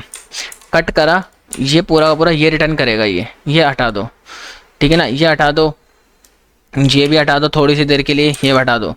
अब आप बोलोगे क्या हुआ, कुछ भी नहीं हुआ। आप बोलोगे ये तो अभी भी सेम वही है, फेच प्रोडक्ट नाम का फंक्शन बना और ये भी वही तीन चीज़ें दे रहा होगा, देन कैच फाइनली। अभी आप बोलोगे ये तीन चीज़ें क्यों दे रहा है, क्योंकि रिटर्न क्या कर रहा है, प्रॉमिस तो रिटर्न कर रहा है। यकीन नहीं आ रहा, दिखा देता हूँ यार, सब्र करो। देखो यहाँ पर समथिंग वेंट रॉन्ग आ रहा है, मैं इसको ट्रू करता हूँ, ठीक है। ट्रू मैंने करा और अभी कुछ देखने को मिलेगा नहीं, क्योंकि हमने यहाँ पर रिटर्न किया है। और रिटर्न आपको पता है कि जब भी हम किसी चीज़ को रिटर्न करते हैं तो हमें एक वेरिएबल में डेटा को स्टोर करना होता है। और इधर जो है मैं रिजल्ट को चेक करूँगा तो क्या आ रहा है, प्रॉमिस। अभी थोड़ी देर पहले मैंने क्या बोला कि जहाँ पर प्रॉमिस की बात आ जाए वहाँ पे देन कैच लगेगा, तो इसको हटा दो, ठीक है। थोड़ी देर पहले मैंने बोला ना, तो देन लगा दो। और आप ये बोलोगे कि यहाँ पर मेरे पास एक रिज़ल्ट आ रहा होगा और इधर आप मुझे लॉक करके दिखा दो कि इस रिज़ल्ट में क्या आ रहा है। और आप बोलोगे वरना तो कैच लगा के, ठीक है ना, इस एरर यानी कि जो भी एरर वो आपके पास कर रहा होगा, तो यहाँ पर मैं क्या करूँगा, इस एरर को आपने मुझे शो करके दिखाना है। आप बोलोगे यार अभी भी रियल एपीआई तो आपने लगा ही नहीं। हाँ अब लगाने वाला हूँ भाई, ठंडा रखो ठंडा रखो। अब मैं क्या करने वाला हूँ, मैं एक रियल एपीआई के लिए मैं यहाँ पर जाता हूँ और इस जगह पे सर्च करता हूँ जेसन प्लेस होल्डर एपीआई, ठीक है। जेसन प्लेस होल्डर, ये एक रैंडम एपीआई में पिक कर रहा हूँ नेट से जो है ना। और यहाँ पर ये एक वेबसाइट है जो कि बहुत अच्छी वेबसाइट है, जहाँ पर ये आपको सारी एपीआई टेस्टिंग के लिए प्रोवाइड करता है। इधर आप अगर देखोगे तो ये भी आपको बता रहा है गेट की एपीआई होती है, पोस्ट की एपीआई होती है, पुट की एपीआई होती है, पेज होती है, डिलीट होती है, अलग अलग तरीके की एपीआईज यहाँ पे आपको दे रहा है। मैं बोल रहा हूँ कि भाई एक काम कर, मुझे 100 जो है ना, ये एपीआई है। मैंने क्या बोला था, ये यूआरएल जो है ना ये एपीआई है। और इसके पास देखो कितना डेटा रखा हुआ है, देख लो इसके पास यहाँ पर 100 डेटा रखा है। इस 100 डेटा को मैं क्या करूँगा, ये कैसे मैं अपनी वेबसाइट पे शो कराऊंगा। ये कॉपी करा आपने, मैंने क्या बोला था, आपके पास जो रियल एपीआई में प्रोडक्ट्स होते हैं, प्रोडक्ट कार्ड देखे होंगे, वो नेट से आ रहे होते हैं। तो ये कहाँ से आ रहा है, ये क्या मैंने खुद HTML में क्या मैं लिख रहा हूँ इसको, नहीं मैं नहीं लिख रहा, ये नेट से उठाऊंगा और फिर मैं इसको स्क्रीन पे शो कराऊंगा। वो कैसे होगा भी आगे देखते हैं, लेकिन अभी के लिए ये आपकी एपीआई है, ठीक है, ये आपकी एपीआई है। और इस दर आके मैं इसका सारा कोड करने वाला हूँ। इस सबको हटाते हैं, मैं यहाँ पर करूँगा अवेट लगाऊंगा, सॉरी अवेट को हटा दो, मैं यहाँ पर लगाऊंगा फेच फंक्शन, ठीक है। ये रियल एपीआई कॉल करने के लिए ये फेच फंक्शन बोलता है कि आप मुझे एक यूआरएल दो, ठीक है, मतलब आपकी एपीआई मुझे दो। मैंने बोला भाई ये ले, ठीक है। अब ये जो है ना कोमा लगा के इसके पास एक आता है, एक ऑब्जेक्ट होता है ये, ठीक है। अभी ऑब्जेक्ट की वैसे आपको ज़रूरत नहीं है, इस ऑब्जेक्ट के बाद कई सारे ऑप्शन होते हैं, ठीक है ना, कई सारे ऑप्शंस होते हैं, आपको यहाँ पे बताना पड़ता है मेथड, ठीक है। मेथड मतलब कि आपको इधर इस तरह से बताना पड़ेगा कि आप गेट की एपीआई कॉल करना चाह रहे हो, क्या करना चाह रहे हो। अगर आप पोस्ट की करना चाह रहे हो तो आपको पोस्ट लिखना पड़ता है, ठीक है। ये इसलिए मैंने बताया था गेट, पोस्ट, पुट, डिलीट। तो फिर यहाँ पर आपको बॉडी के अंदर डेटा रख के भेजना पड़ता है कि यार ये मेरा डेटा है अभी पोस्ट की एपीआई में। अभी के लिए अगर आप गेट की एपीआई कॉल कर रहे हो तो ये ऑप्शनल है, आप मत लगाओ, ठीक है। वो ऑटोमेटिकली जो है वो समझ जाता है कि यहाँ पे गेट की एपीआई कॉल हो रही है, अगर हमने कुछ नहीं बताया। अगर तो आप पोस्ट की एपीआई कॉल कर रहे हो तो आपको यहाँ पर बताना होगा, ठीक है। इस पे भी हम आगे वीडियो बनाएंगे, पोस्ट की एपीआई के साथ आप काम कैसे करोगे, पुट की एपीआई के साथ काम कैसे करोगे, डिलीट की एपीआई के साथ काम कैसे करोगे। बट फिलहाल के लिए गेट की एपीआई के साथ अभी काम को समझो। यहाँ पर मैंने अब देखो, मैंने बोला कि जो फेच लगा दिया, अब मैं इस फेच के ऊपर अगर होवर करूँ तो भाई अंदर बिहाइंड द सीन इसके अंदर भी क्या चल रहा है, देख रहे हो, इसमें भी क्या चल रहा है, प्रोमिस चल रहा है। देखा, मैं आपको रन करके दिखाता हूँ और क्योंकि अभी यहाँ पर कुछ हुआ नहीं है तो अभी मैंने थोड़ी देर पहले, चलो मैं आपको बताता हूँ, मैंने आपको थोड़ी देर पहले क्या बोला कि ये जो है हमारे पास जो है क्या होता है, एक प्रॉमिस है और प्रॉमिस के अंदर आपको देन कैच मिलेगा, ठीक है। तो अगर मैं आपको इस चीज़ का प्रूफ दिखा दूँ तो कैसा हो जाएगा, डॉट लगाओ, देखो कितने ऑप्शन आ रहे हैं, 3 आ रहे हैं। और ये 3 आपको सिर्फ कहाँ पे दिखेंगे, जहाँ पे प्रॉमिस रिटर्न हो रहा होता है, ठीक है। आप बोलोगे यार ये तो हर जगह दिख रहा होगा, हो सकता है कि आप बोलोगे यार हमने हो सकता है कि नॉर्मल फंक्शन बनाते हैं कभी नोट नहीं किया हो, मैं आपको दिखा देता हूँ, ठीक है। देखना यहाँ पे नहीं आ रहे होंगे वो तीनों ऑप्शन। ये सम नाम का एक नॉर्मल फंक्शन बनाया, इस सम को मैंने नॉर्मली कॉल करा और डॉट लगाया, तो क्या इधर देन केस फाइनली देखने को मिला आपको, नहीं मिला ना, क्यों, क्योंकि ये प्रॉमिस है ही नहीं, ठीक है ना। ये प्रॉमिस फंक्शन नहीं है, ये आपका एसिंक्रोनस फंक्शन नहीं है, ठीक है। आपको ये तभी दिखने को मिलता है जब आपके पास ये प्रॉमिस फंक्शन होता है, देन केस फाइनली जब आपके पास होता है। तो यहाँ पर ये बोलेगा कि भाई अब ये देन केस फाइनली आपको कब जरूरत पड़ती है, जहाँ पर एपीआई कॉल होती है, ठीक है। एपीआई कॉल होती है तो यहाँ पर आपको एक ये देन पास करेगा। अब देन क्यों पास कर रहा है, देन बोलेगा कि भाई अगर इस एपीआई का रिस्पॉन्स सक्सेसफुली आ जाता है, ठीक है ना, अगर इस एपीआई का रिस्पॉन्स सक्सेसफुली आ जाता है तो ये आपको क्या पता है, अब मैंने आपको थोड़ी देर पहले नीचे क्या बताया कि जहाँ पर एपीआई का रिस्पॉन्स सक्सेसफुली आता है वहाँ पे वो रिजोल्व जो है देन को पास करेगा, अदरवाइज रिजेक्ट को पास करेगा, ठीक है। तो यहाँ पर भी अगर एपीआई का रिस्पॉन्स सक्सेसफुली आ जाएगा तो ये बोलेगा ठीक है, मैं आपको एक काम करता हूँ, मैं आपको जो है ना रिजोल्व के अंदर डेटा को पास करके भेज देता हूँ, ठीक है। हमने थोड़ी देर पहले अभी क्या बात करी, याद है, अभी थोड़ी देर पहले ही बात करी है कि अगर आपकी एपीआई का रिस्पॉन्स सक्सेसफुली आ जाता है तो हम रिजोल्व चला देंगे, अदरवाइज आपकी एपीआई का रिस्पॉन्स में कोई भंड आता है, कोई एरर आ जाता है तो हम यहाँ पर उस एरर को रन करेंगे और यहाँ पर रिजेक्ट को चला देंगे, ठीक है ना। ये हमने यहाँ पर रिजेक्ट को चला दिया। अब यहाँ पर अभी काम कंप्लीट नहीं हुआ, अभी एक और दिन भी आएगा, अभी एक और आएगा, ठंडा करो, बाहर जाते हैं। अब जब मैं यहाँ पर गया तो आपको अब बोलोगे हाँ कुछ देखने को तो मिला, ठीक है। अभी आप बोलोगे कुछ देखने को मिला, लेकिन वो सब क्या है अभी देखते हैं।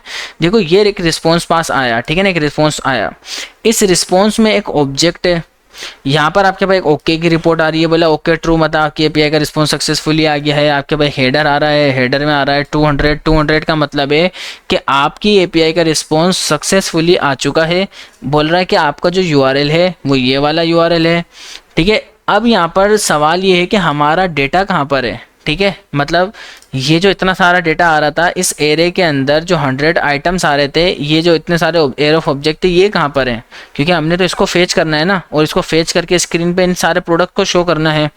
तो ये सारे डेटा कहाँ पर है, देखो ये सारा डेटा आपको ऐसे नहीं मिलेगा, ये सारा डेटा आपको कन्वर्ट करना होगा एक जावास्क्रिप्ट ऑब्जेक्ट के अंदर, क्योंकि ये जो सारा डेटाबेस पे, अभी आपको एक चीज़ समझाता हूँ ये ऐसा क्यों हो रहा है। देखो अगर मैं इसको जूम करूँ और गौर से देखो, ये आप क्या समझ रहे थे, ये एरे के अंदर क्या ऑब्जेक्ट रखा हुआ है, नहीं भाई आप ये चीज़ ही गलत समझ रहे हो, ठीक है। आपने ये चीज़ नोट करी नहीं। जैसे मैंने एपीआई को कॉल करा ना तो क्या हुआ था, ये एक जेसन है, ये क्या है, ये एक जेसन है, ठीक है, ये एक जेसन है। अब जेसन क्या होता है, देखो जावास्क्रिप्ट में जो ऑब्जेक्ट होता है ना, की वैल्यू पेयर में डेटा, एक ना एक जगह पे की, दूसरी जगह पे वैल्यू, एक जगह पे की, दूसरी जगह वैल्यू, ये भी वैसे का वैसे ही होता है, एग्जैक्ट सेम टू सेम। लेकिन यहाँ पर जो कीज होती हैं, इसकी जो की है ना, ये भी डबल कोटेशन में, देख रहे हो। और जावास्क्रिप्ट जो ऑब्जेक्ट की होती है वो डबल कोटेशन में नहीं होती। तो ये एक जेसन है। तो ये जाहिर सी बात है कि भाई जेसन के साथ अगर हम काम करेंगे तो आप लोगों ने क्या क्या कभी मैंने आप लोगों को जेसन के बारे में पढ़ाया? ठीक है ना, मैंने कभी आपको जेसन के बारे में पढ़ाया, और ना ही जावास्क्रिप्ट में जेसन कोई कॉन्सेप्ट है। तो यहाँ पर जो जेसन है, तो हम तो जाहिर सी बात है भाई इसको देख के कन्फ्यूज हो जाएंगे ना कि भाई ये जेसन कहाँ से आ गया अचानक, क्या हो गया क्या नहीं। तो ये जो आपको रिस्पॉन्स दे रहा है वो जेसन फॉर्मेट में दे रहा है, तो जेसन तो आपको समझ ही नहीं आएगा, ना आपने पढ़ा है ना कभी आपने देखा है। तो हम क्या चाह रहे हैं कि आसान वर्ड में सारी चीज़ें मैं समझा रहा हूँ आपको ना, कि हम क्या चाह रहे हैं कि सारा डेटा हमारी ज़बान में कन्वर्ट हो जाए, यानी कि हमारे ऑब्जेक्ट में कन्वर्ट हो जाए। ठीक है, तो अभी इस ऑब्जेक्ट में कन्वर्ट करने के लिए हमें क्या करना होगा कि जो रिस्पॉन्स है, ये मैंने क्या बताया, ये एक जो है जेसन फॉर्मेट है जो हमें समझ नहीं आ रहा, हम चाह रहे हैं ये कन्वर्ट कैसे में हो जाए। ठीक है ना, ये एक ऑब्जेक्ट में कन्वर्ट हो जाए। तो मैं इसको बेसिकली ये बता रहा हूँ कि जो डेटाबेस से जो डेटा आ रहा है ये जेसन में आ रहा है, इसको ऑब्जेक्ट में कन्वर्ट करना है। ठीक है, अगर ये आपका डेटाबेस से डेटा टेक्स्ट में आता तो हम यहाँ पर टेक्स्ट बोलते हैं। अभी यहाँ पर कई सारे ऑप्शन होते हैं ना, ठीक है, ये कई सारे ऑप्शन हैं। मैं यहाँ पर बोलूँगा कि इसको, मेरे पास जो डेटा आ रहा है वो जेसन में आ रहा है। अब जेसन जो है ये भी देखो क्या रिटर्न कर रहा है, ये भी क्या रिटर्न कर रहा है, प्रोमिसेस। अच्छा, अब प्रोमिस क्यों रिटर्न कर रहा है? देखो अब जब ये एरे जो जेसन डेटा आ रहा है, इस जेसन को कन्वर्ट करेगा हमारी ज़बान में, तो कन्वर्ट करने में भी तो टाइम लग सकता है ना। ठीक है, अभी यहाँ पे मैंने क्या बोला, जहाँ पे टाइम कंज्यूमिंग की बात आ रही है, यहाँ पर जैसे टाइम लग रहा था यार 1 मिनट लगेगा, 2 मिनट लगेंगे डेटा फेच होने में, तो यहाँ पर डेटा कन्वर्ट होने में भी तो 1 मिनट लग सकता है, 2 मिनट लग सकते हैं।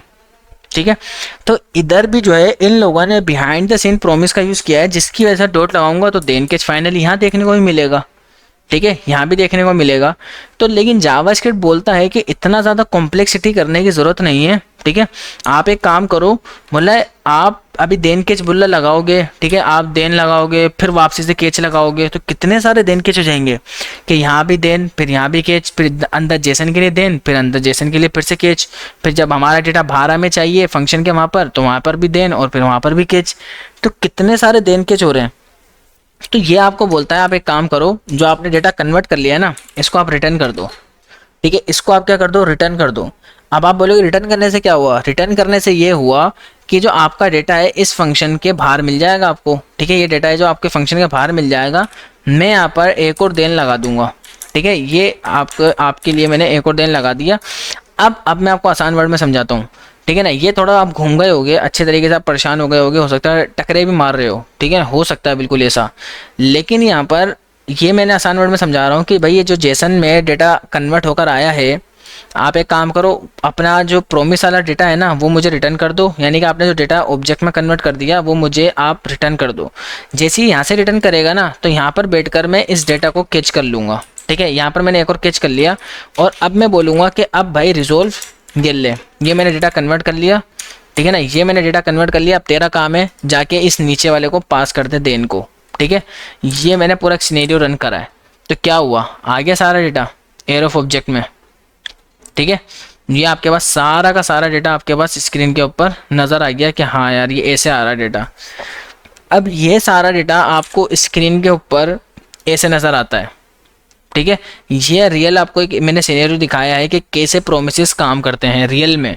देखा इसका थोड़ा सा कोड, देखा कितना ज़्यादा कॉम्प्लेक्स है इसका, लेकिन टेंशन वाली बात नहीं है। अभी आगे कहानी को चलने दो। ये आपको मैं जो है ना, ये जो इतना सारा जो कोड है ना, ये इतना सारा कोड मैं आपको इतनी सी लाइन में कन्वर्ट करके दिखाऊंगा। अभी आगे चल के इतनी सी ही लाइन में कन्वर्ट हो जाएगा सारा कोड। देख लो कितना कोड बचेगा हमारा। तो अभी ठंडा करो, अभी आगे चल के देखते रहना कि काम हो क्या रहा है। अभी यहाँ पर मुझे इसको स्क्रीन पे शो करना है। ठीक है भाई, स्क्रीन पे शो कर देते हैं।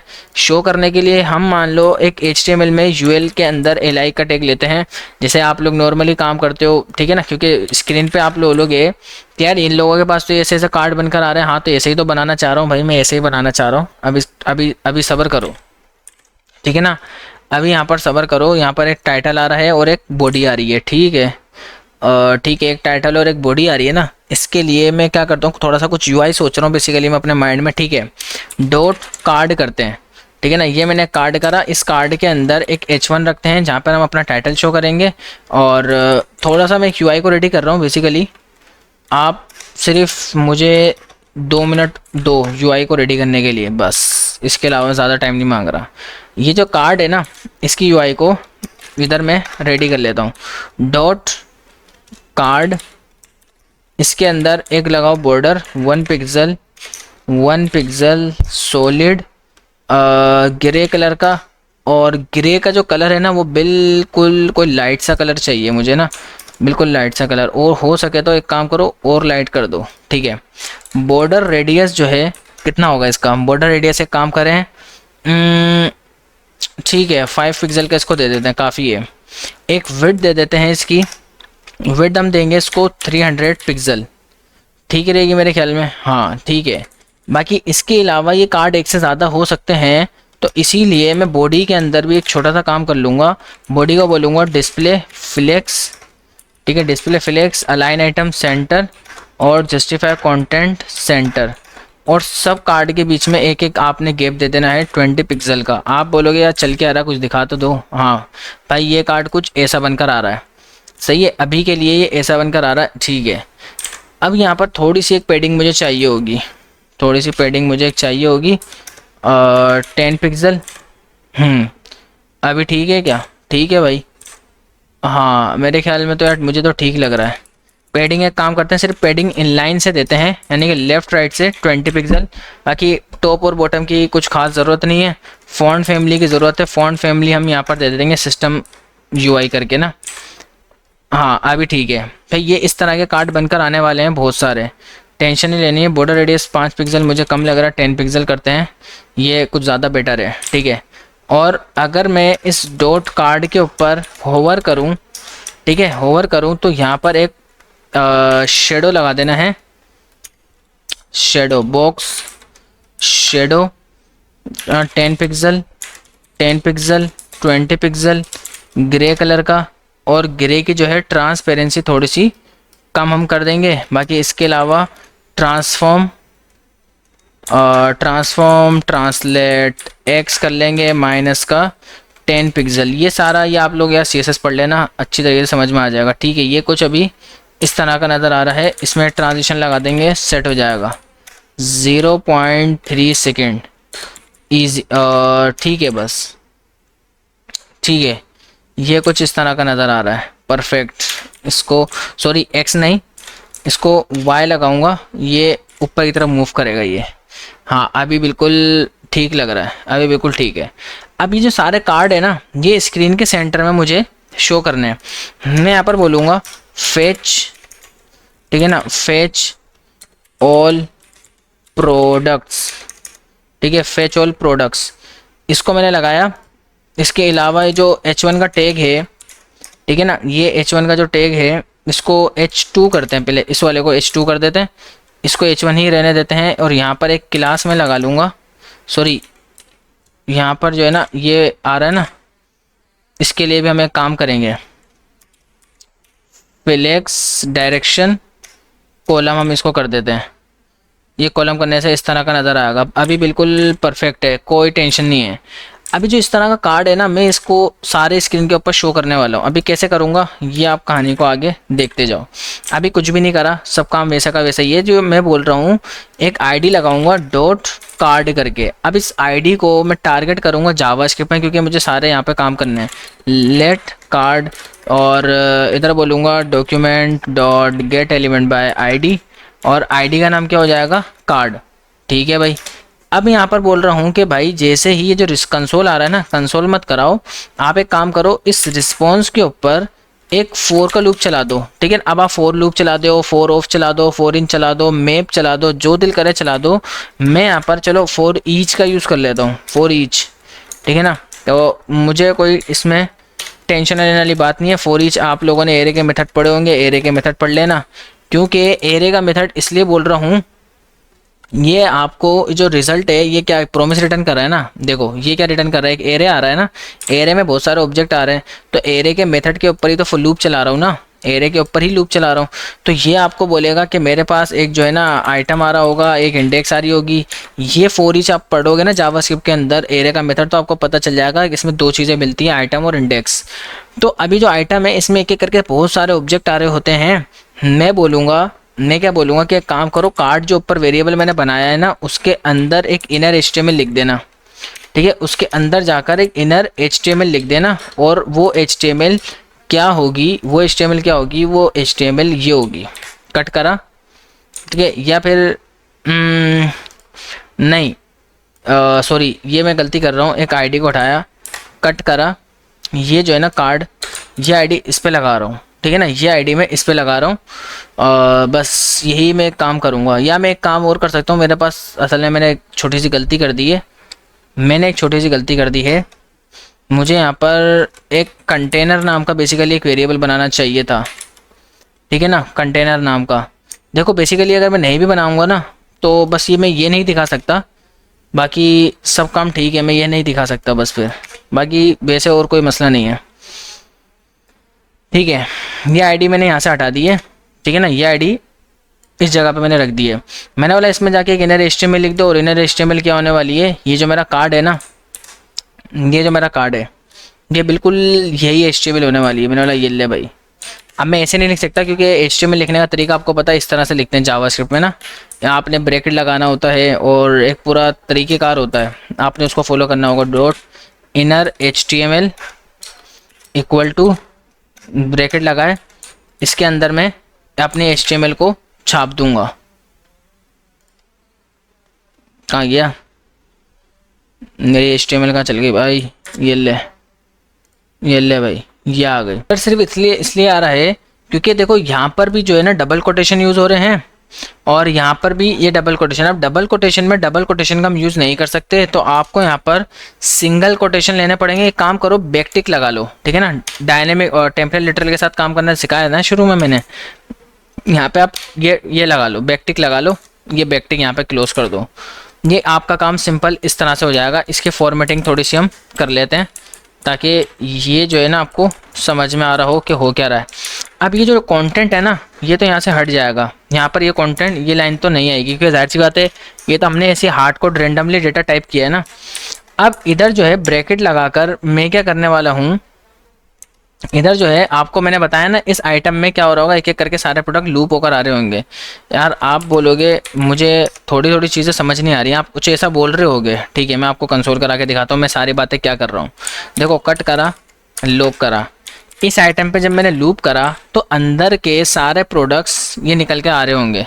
सारे एरे जो एरे आ रहा था ना, एरे के अंदर से सारे ऑब्जेक्ट निकल के बाहर आ गए, उसके अंदर एक टाइटल और एक बॉडी आ रही है, ठीक है। तो मैं यहाँ पर ये बोल रहा हूँ लूप चलाकर ये सारा डेटा आप शो करा दो स्क्रीन पर। आइटम डॉट बॉडी आपने एक ऑब्जेक्ट में से बाहर निकाल लेना है, क्योंकि आइटम क्या है, एक ऑब्जेक्ट से बॉडी को बाहर निकालना है। ये मैं आपको सब पहले ऑब्जेक्ट पढ़ा चुका हूँ, ये सारी चीज़ें पहले पढ़ा चुका हूँ यार, इसमें कोई नया नहीं है, बस प्रैक्टिस ज़रूर करनी पड़ेगी। ऐसे समझ नहीं आएगा, ऐसे नहीं, गारंटी दे रहा हूँ नहीं समझ में आएगा। ऊपर से जा रहा है ये आधे ज़्यादा आप लोगों के, मुझे पता चल रहा है, ठीक है। बस यार प्रैक्टिस मैं बोलूँगा, प्रैक्टिस करो जितना हो सके, ये ऐसे समझ नहीं आएगा। अब सवाल ये है कि ये एक आ रहा है, देखो एक इसलिए आ रहा है, उसका रीज़न ये है क्योंकि यहाँ पर इक्वल टू लगा हुआ है। अगर आप प्लस लगा दोगे तो यहाँ पर ये प्रॉब्लम आपकी सॉल्व हो जाएगी, ठीक है। ये सारे कार्ड आपको स्क्रीन पर दिख गए, लेकिन ये सारे कार्ड इस तरह से क्यों आ रहे हैं, ठीक है, इसलिए आ रहे हैं, इसका रीज़न CSS में, ठीक है ना। तो यहाँ पर आप इसकी जो फ्लेक्स रैप है ना इसको आप ऑन कर दो, फ्लेक्स रैप को आप रैप कर दो, इससे क्या होगा सारे कार्ड आपको फिर इस तरह के नज़र आएंगे, ठीक है। बाकी हाइट जो है ना, हाइट अपने हिसाब से आप एडजस्ट कर सकते हो। आप इस तरह से बोल दो इसको, एक काम करो कि कार्ड के अंदर मैक्सिमम हाइट कितनी होगी, 400 पिक्सल, ठीक है ना। मैक्सिमम मिनिमम हाइट आप एक काम करो, नॉर्मली हाइट ही दे दो, छोड़ दो, परेशान मत हुआ कर भाई, परेशान नहीं मांगता हूँ मैं सारों को। 400 आई थिंक ज़्यादा है, 300 लगाएं, 300 पर उम्मीद है कि हाँ बिल्कुल परफेक्ट, अभी ठीक है, अभी कोई मसला नहीं है, सब जगह सही है। ये देख रहे हो, इस तरह से आपके पास ये काम करेगा, इस तरह से रियल में चीज़ें काम करती हैं। बाकी बात रही है, इनको और अच्छा हम बना सकते हैं, इसको बेहतरीन तरीके से हम इसका काम कर सकते हैं, कोई टेंशन वाली बात नहीं है, ठीक है ना, कोई टेंशन वाली बात नहीं है। इसको कैपिटलाइज वगैरह करना हो या कुछ भी काम करना हो तो आप सारी ये CSS कर सकते हो, ठीक है ना, ये सब CSS आप कर सकते हो। इसको कार्ड के अंदर जाके बोल सकते हो कि टेक्स्ट ट्रांसफॉर्म, इसको आप क्या कर सकते हो, कैपिटलाइज कर सकते हो। तो ये इससे क्या होगा कि सारा कैपिटलाइज हो जाएगा, अच्छा लगेगा। इस तरह से भाई रियल में ये सारे प्रोडक्ट्स जो आपको नज़र आते हैं ना, ये ऐसे नज़र आते हैं। अब आप बोलोगे यार ये तो बड़ा बेहतरीन काम हो गया, मतलब HTML में कुछ लिखा हुआ ही नहीं है। हाँ, कुछ भी नहीं लिखा हुआ, देख रहे हो, सब खाली है, लेकिन आपको UI नज़र आ रही है स्क्रीन के ऊपर, ठीक है। ये इस तरह से बड़ा ही एक रियल बेहतरीन काम हो गया। तो ये सारी चीज़ें उम्मीदें समझ आ गई होंगी किस तरह से काम हो रही हैं। थोड़ा सा टफ है बस, ठीक है, लेकिन अब आगे से गेम को लेके चलते हैं। अब आगे गेम की बारी ये है, यहाँ पर एक चीज़ नोट करो कि कितना ज़्यादा कॉम्प्लेक्स कोड हो गया, कितना ज़्यादा कॉम्प्लेक्स है। अब क्या हो कि अगर इस कॉम्प्लेक्सिटी को मैं कम कर दूँ थोड़ी सी देर के अंदर, ठीक है, इस कॉम्प्लेक्सिटी को थोड़ी सी देर में कम कर दूँ। अच्छा जी, करके दिखाऊँ क्या? मतलब मेरी बात पे यकीन आ नहीं रहा आप लोगों को लग रहा है, चलो यार कर देते हैं, ठीक है। कमेंट करा, इसको डुप्लीकेट कर लिया, ठीक है ना, वो ऊपर रहने दिया, इसको डुप्लीकेट कर लिया, और ये अपनी जगह कार्ड वाला, इसको भी कमेंट यहीं पर कर लेते हैं, नीचे जाके नया बना लेंगे, कोई इशू नहीं है। अब देखो इसको कम कैसे करेंगे। जावास्क्रिप्ट ने 2017 के अंदर बोला, जावास्क्रिप्ट ने क्या बोला, जावास्क्रिप्ट ने 2017 के अंदर बोला कि आप ये जो प्रोमिसेस है ना, ये बोला इससे जान छुटाओ आप। बोला ये जो देन केच का बड़ा प्रॉब्लम है ना, देन केच का, बोला ये बड़ी फटीक है, बोला बहुत फटीक है। बोला फटीक क्या है? बोला जब देखो देन केच, जब देखो देन केच, यहाँ देखो देन केच, यहाँ पर देखो देन केच, बोला जहाँ देखो देन केच। तो बोला ये एक बहुत बड़ी फटीक है। बोला इससे तो बंदा आधा ज़्यादा यहीं पर ही कन्फ्यूज़ हो जाता है। तो यही जो प्रॉब्लम अब सोल्व करता है, ये होता है आपके पास एसिंक अवेट, ठीक है, एसिंक अवेट ये आपकी प्रॉब्लम को सोल्व करके देता है। वो बोलता है, जो यहाँ पर मैंने बात करी ना एसिंक अवेट, वो बोलता है कि इतना सारा कोड लिखने की ज़रूरत नहीं है, सिर्फ एसिंक अवेट के ज़रिए 1 सेकंड के अंदर आप गेम को निपटा दो। तो अब बेसिकली होगा क्या, देखो याद रखना, एसिंक अवेट को लगाने का सिंपल तरीका, पहले तो आपको फंक्शन रिक्वायर्ड है, ठीक है ना, फंक्शन आपने सिंपल बनाना होगा। लेकिन ये फंक्शन अब ये कोई नॉर्मल फंक्शन नहीं है, बोला आपको इससे पहले एसिंक लगाना पड़ेगा। इससे पहले क्या लगाना पड़ेगा? एसिंक। अब वो ये भी बोल रहा है कि बोले जो प्रॉमिस से घबरा रहे थे, बोला हटा दो, ठीक है, पूरा प्रॉमिस हटा दो, सारे देन के हटा दो, सब हटा दो, मतलब कुछ भी मत छोड़ो। आप बोलोगे अभी तो सारे हटा दिया, हाँ सारे तो हटा रहा हूँ भाई। तो आप बोलोगे बचेगा क्या? बस अब आप बोलोगे तो प्रॉमिस तो हटा दिया, तो देन के जब यहाँ तो कुछ नहीं आएगा, ठीक है। मैंने क्या बोला, जब आप बोलोगे प्रॉमिस हटा दिया तो देन केस तो यहाँ पे मिलेगा नहीं ना। हाँ मैं बिल्कुल अभी भी यार मैं वही बात बोल रहा हूँ। देखो लोग डॉट लगाया, नज़र आ रहा देन केस फाइनली नहीं आ रहा ना नज़र। लेकिन जैसे ही अब मैं यहाँ पर एसिंक लगाऊंगा, जैसे अब मैं एसिंक लगाऊंगा तो यहाँ पर जैसे मैंने डॉट लगाया था, अब नज़र आ गया देन केच फाइनली। क्यों? क्योंकि अब ये फंक्शन एक नॉर्मल फंक्शन नहीं है, बल्कि अब ये फंक्शन एक एसिंक्रोनस फंक्शन बन गया। ये एक एसिंक्रोनस फंक्शन बन गया। एसिंक्रोनस फंक्शन बनने के बाद आपको पता है देन केच फाइनली का आपको डेटा सारा मिल रहा होता है, ठीक है भाई। ये अब आपको देन केच देगा, वही रिस्पॉन्स आ रहा होगा, वही रिजोल्व वही रिजेक्ट आ रहा होगा। तो आप बोलोगे रिजोल्व रिजेक्ट तो यहाँ पर है नहीं। तो अब इसका यही फ़ायदा है, रिजोल्व रिजेक्ट आपको ज़रूरत नहीं पड़ेगी, सारी फटीके सब खत्म हो गई। हाँ तो ये जो फेच है, तो इसके अंदर भी तो रिजोल्व रिजेक्ट आप बोल रहे थे पहले आ रहा था, हाँ आ तो रहा होगा। लेकिन अब जहाँ पर भी हम देन केच लगा रहे थे पहले, देखो देन आ रहा है, वही केच आ रहा है। तो अब यहाँ पर जहाँ भी देन केच की ज़रूरत थी वहाँ पे हम अवेट लगा देंगे। वहाँ पे क्या लगा देंगे? अवेट। अवेट मतलब कि आप यार वेट करो, ठीक है। अवेट मतलब वेट से निकला कि यार आप वेट करो, हो सकता है कि आपका रिस्पॉन्स आने में 2 मिनट लग जाए, हो सकता है कि 1 मिनट लग जाए, आप वेट करो।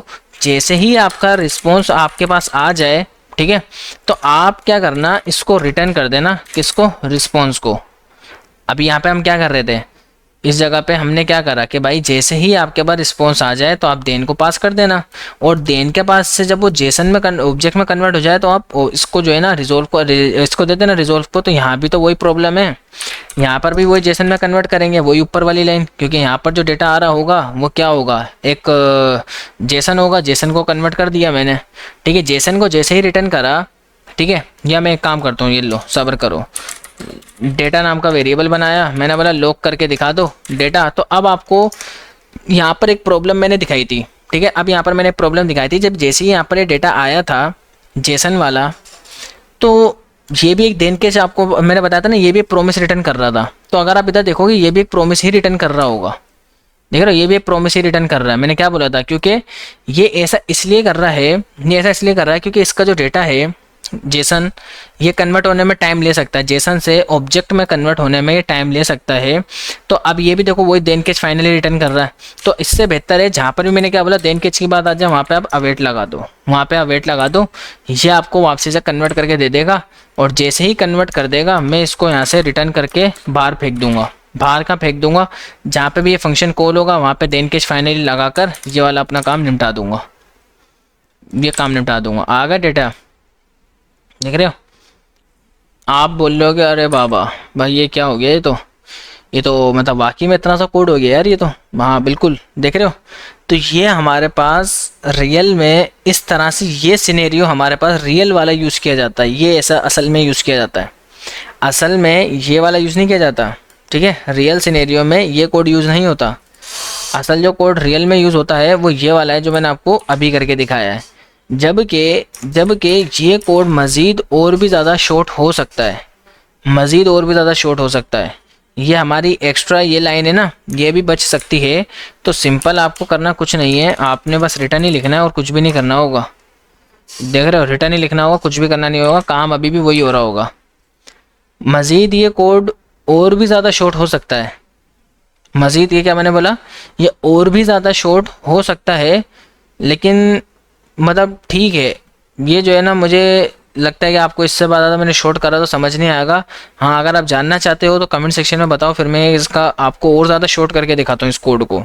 ये मैं गारंटी दे रहा हूँ, ये एक लाइन का कोड कर दूंगा इसको, ये सारा एक ही लाइन में ऐसे लिखा होगा सीधा स्ट्रेट, बस कुछ भी ये दो अवेट आ रहे हैं ना, वो सिर्फ एक ही अवेट में काम हो जाएगा, ना कोई रिटर्न ना कोई कुछ भी नहीं होगा, सब एक ही लाइन में कन्वर्ट।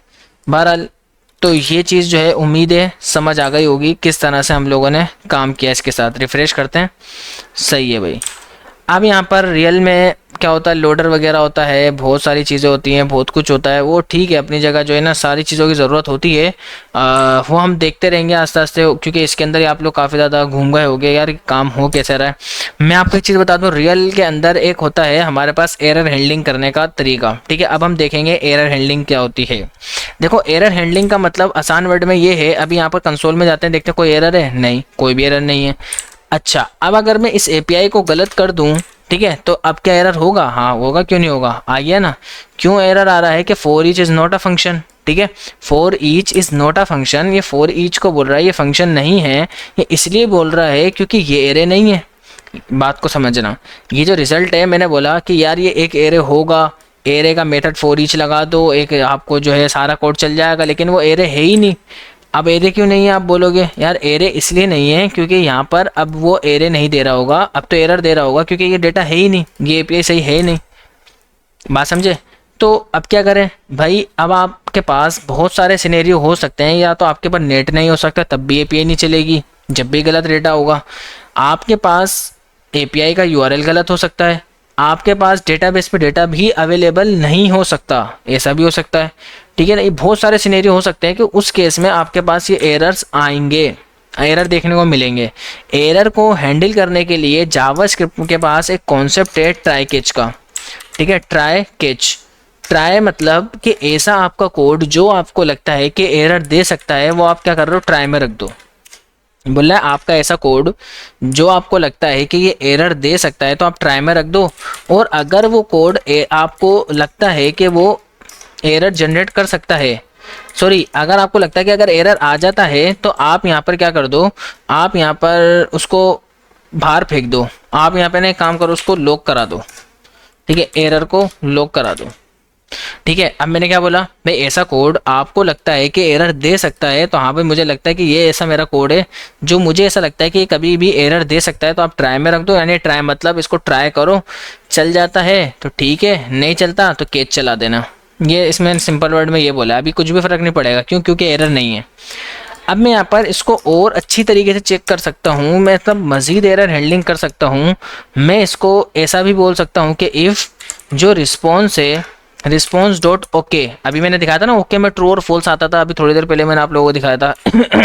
मैंने बोला अगर ये ओके नहीं होता, अगर ये नहीं होता तो आप एक काम करो, थ्रो न्यू एरर पास कर दो, थ्रो न्यू एरर ये आप पास कर दो और आप बोलो समथिंग वेंट रॉन्ग, ठीक है ना, समथिंग वेंट रॉन्ग, ये आपने एरर हैंडलिंग भी कर दी, ठीक है।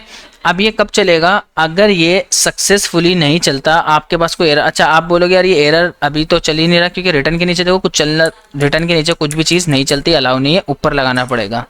ये लाइन आपके ऊपर आएगी कि अगर रिस्पॉन्स आपका ओके का नहीं है तो आप समथिंग वेंट रॉन्ग लगा दो, ठीक है ना, कि मतलब कोई ना कोई तो गड़बड़ है सानू के, कोई ना कोई गड़बड़ है। अब मैं यूआरएल को गलत कर देता हूँ, ठीक है, यूआरएल गलत करा, क्या आ गया, समथिंग वेंट रॉन्ग, ठीक है।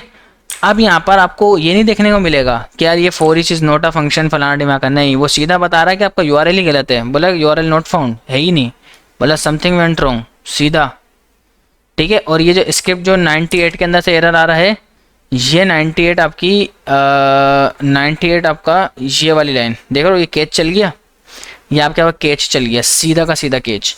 अब इस जगह पे आप क्या कर सकते हो, स्क्रीन के ऊपर यार बड़ा सा एरर शो करा सकते हो, आप बोल दो एक काम करो, कार्ड डॉट इनर HTML, और इनर HTML में जाके आप लिख देना something went wrong, something went wrong, ठीक है। ये कोई ना कोई गड़बड़ है, देख रहे हो, समथिंग वेंट रॉन्ग, कोई ना कोई तो बड़ा ब्लेंडर है। आप इसको HTML आप जो है H1 में करके लिख दो, इससे ये होगा कि बड़ा एक मैसेज जाएगा जिसके ज़रिए पता चल जाएगा कि हाँ यार ये कोई बड़ा ब्लेंडर हुआ है, ठीक है। लेकिन इसके लिए मुझे जो है ना ये ब्रैकेट यहाँ से हटाने होंगे, ये यहाँ पे लगाने होंगे, मतलब कि ये जो है ना इसमें ऐसे रखने होंगे, ये वाला ब्रैकेट को मैं यहाँ से हटा दूँगा।